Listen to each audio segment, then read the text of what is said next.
अयोध्या फैसले पर सवाल उठाने वाले सुप्रीम कोर्ट के पूर्व न्यायाधीश रोहिंटन नरीमन को लेकर भारत के पूर्व सीजेआई जस्टिस डीवाई चंद्रचूड़ ने बयान दिया है।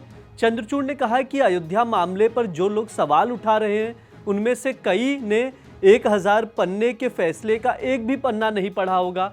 दरअसल नरीमन ने फैसले को न्याय का मजाक और सेक्युलरिज्म का उल्लंघन बताते हुए आलोचना की थी। टाइम्स नेटवर्क के इंडिया इकोनॉमिक कॉन्क्लेव में जस्टिस डीवाई चंद्रचूड़ बोल रहे थे।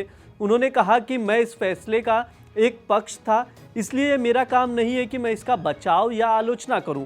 उन्होंने कहा कि जब कोई फैसला लिया जाता है तो वो सार्वजनिक संपत्ति बन जाता है और उस पर अन्य लोग अपनी राय रख सकते हैं।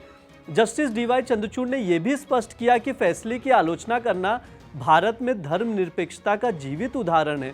उन्होंने आगे कहा कि धर्मनिरपेक्षता एक महत्वपूर्ण सिद्धांत है कि अंतरात्मा की स्वतंत्रता और जस्टिस नरीमन ने जो कर रहे हैं वो अपनी अंतरात्मा से कर रहे हैं। चंद्रचूड़ ने आगे कहा कि नागरिकों को चर्चा, आलोचना और टिप्पणी करने का पूरा अधिकार है। ये लोकतंत्र का हिस्सा है।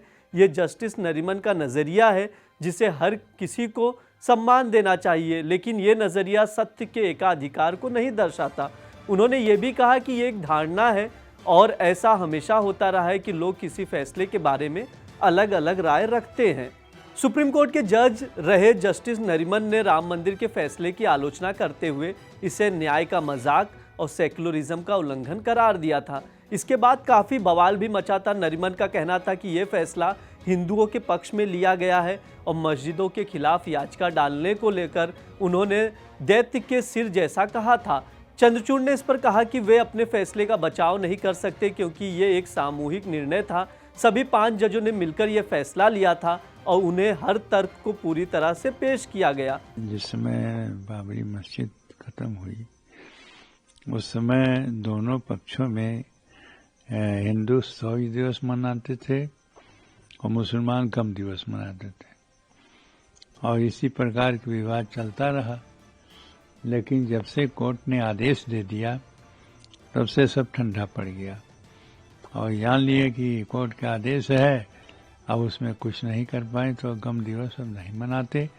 अब यह है कि जो यह 6 दिसंबर एक ऐतिहासिक दिन हो गया है कि उस दिन ये ढांचा गिरा और ये लोग गिरा दिए, तो ढांचा गिरने के बाद में उसका न गम दिवस रह गया न एक आते 100 दिवस रह गया। अब कोर्ट के आदेश से मंदिर का निर्माण हो गया। मंदिर बन जाने के बाद में मंदिर प्राण प्रतिष्ठा भी हो गई, तो जितने भी विवाद रहे, जो कुछ भी रहा वो सब समाप्त हो गया। अब एकमात्र रामलला के मंदिर है और इसी मंदिर में सब लोग दर्शन कर रहे हैं, भक्तगण दर्शन कर रहे हैं और ये 6 दिसंबर एक ऐतिहासिक दिन रह के बंद हो गया। अब उसमें कुछ नहीं है।